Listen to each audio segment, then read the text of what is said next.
Don't cry for me. I'm already dead. He's Cactar. There he is.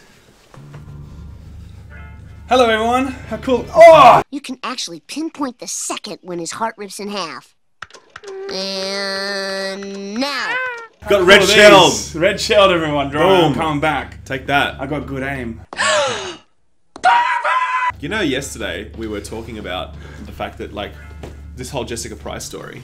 There's like more stuff, by the way. We literally can't even be fucked at this point. We can't be bothered. She's got some garbage that she's put up on Twitter. We literally can't even be bothered at this point. It's such nonsense. It's all the same garbage. You know what we should do? Our thumbnail should be the Jessica Price story, but really, it's not going to be about that, everybody. It's going to be about our other friends. We actually said yesterday, EA, if you could please do some crazy bullshit tomorrow to like break it up and just get us back on track to our regularly scheduled programming, that would be great. We would appreciate it. And luckily, EA came through. They listen, Andrew. Oh my god, I nearly forgot Andrew. I just forget his name. Holy shit, there's been so much crap recently. I'm like, who works for who? We owe everything to Andrew. We do, we really do. Thank you, Andrew. But we're like, he must have been listening. You know what, guys? We need to call some shit for Laymen, and they did.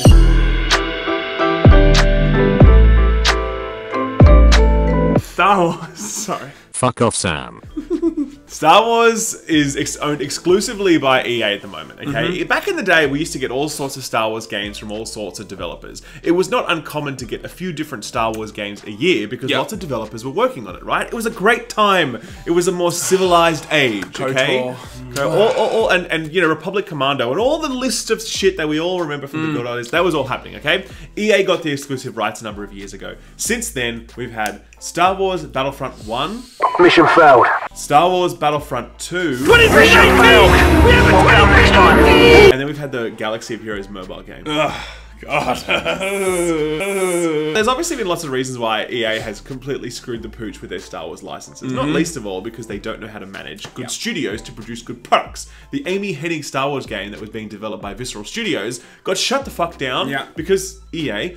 And she's actually left the company now, which is very sad because she's a very, very talented developer. Yeah.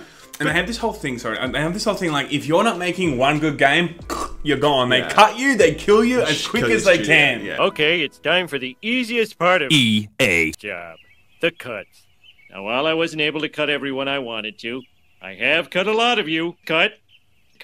You're gone. I like your hustle. That's why it was so hard to cut you. So what's interesting though is understanding the mind of EA when it comes to how they approach Star Wars games, okay? Yeah. They recently, one of their head honchos, like the GM of the Star Wars license at EA, went to the Game Developers Conference and started talking about the research that they were doing for what fans really want from a Star Wars game. Now, Sam, if I was to ask you, what would a Star Wars fan really want from a good Star Wars game? Well, I know. What would you say? I know that EA is on top of this, okay? They're very smart people and they're very in touch, okay? So they know that we want, you know, world building. We want impressive narrative. We want to know more about the characters. We want to see new characters and how they might interact with the characters that we know and love already. Incredible gameplay. Incredible gameplay. Cutting edge visuals. It's definitely not trivia, okay? It's definitely not trivia, everybody. But seriously though, this is an honest thing that was actually said. According to EA, the number one motivating factor for Star Wars fans is to be the biggest Star Wars nerd and to have more Star Wars knowledge than your friends. Star Wars cred.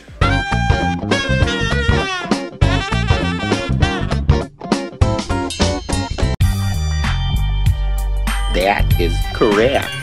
So that you can lord it over your friends and be like the #1 Star Wars fans. I feel like my fingers are about to cramp up with all the inverted commas, okay? So speaking at the conference, this is exactly what this developer said. Actually, interestingly enough, the #1 motivator for either fans of playing Star Wars games or looking to participate in the Star Wars universe in any way is to become the #1 fan. So basically, to beat their friends at Star Wars trivia. It's funny, but the #1 motivator for most people is that if I could do this, I will earn a new little tidbit. It's a very gamer way of thinking, exclamation mark.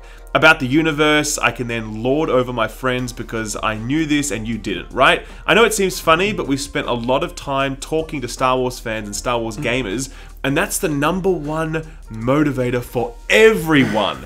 Learning more so they can be the #1 expert. I reckon this is how it went, alright? This is them calling the Star Wars gamers. Hi, it's us from EA. That's right. You suck, you jackass. Alright, thanks.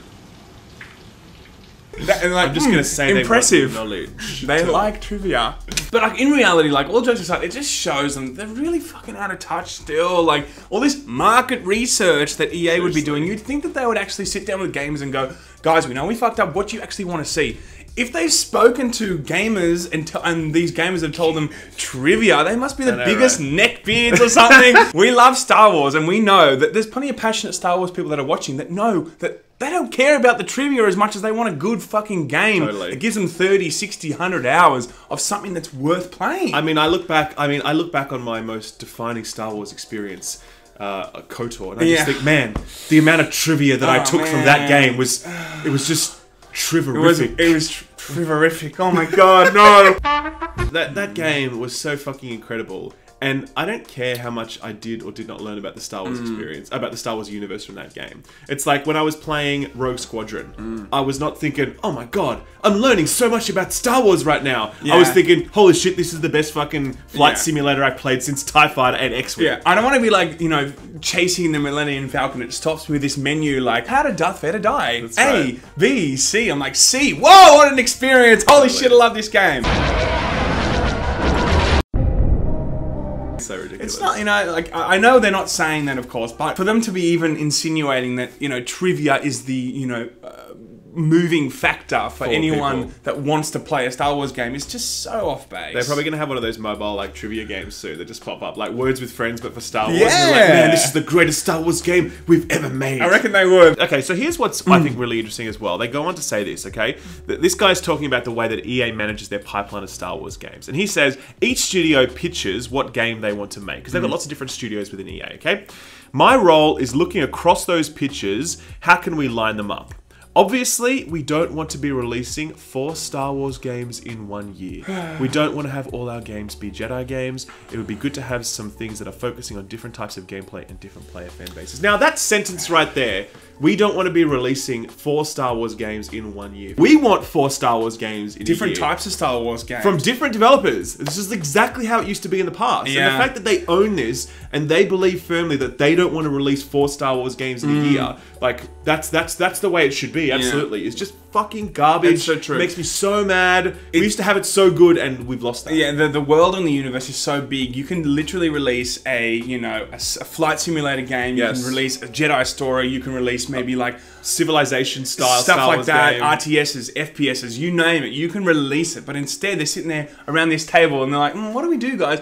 Hey, how about we do a good Star Wars game? Nah, it's not good. No, trivia, everybody. Star Wars trivia. Star Wars Jeopardy. Let's do it. No, but like, it's just so frustrating because anyone could see, like, the Warhammer license is a really good parallel to this, okay? Warhammer games, look, not gonna lie, most of them, they're not that great. Not your thing. Okay, not the great, not the fantastic. Not the great. Not the great. But, okay, the fact is, for Warhammer fans, they get that out there, and sometimes a great title comes along, like Space Marine, or Dawn of War, or even recently that Inquisition Martyr game, which is not fantastic, by the way, but it's pretty decent. And fans that really like Warhammer 40k, and all that really like, you know, Diablo, for example, they've got something they can play now, and they're like, cool, this works for me. Like, it's very, very obnoxious and arrogant of EA to think that they are the ones that decide how many Star Wars games we should get. Like, that sucks. I know they own the rights. That's not lost on me. The commercials are not lost on me. I'm just saying it just sucks to have a company this out of touch that believes that trivia is the motivating factor for Star Wars fans.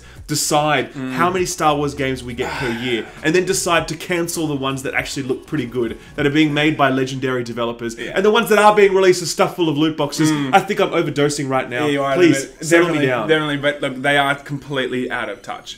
I think what we should do, Sam, is we should design our own Star Wars trivia game. I like it. Cool. Okay, so what are the questions? What kind of questions should we have? How many studios has EA closed in the last couple of years? It's a good question. Good. I like it. How many loot boxes can you stuff into a video game question mark? Yes. How many times does Andrew Wilson have to re-oil every day? That's a good question. Is he a reptile? Bonus question. That's right.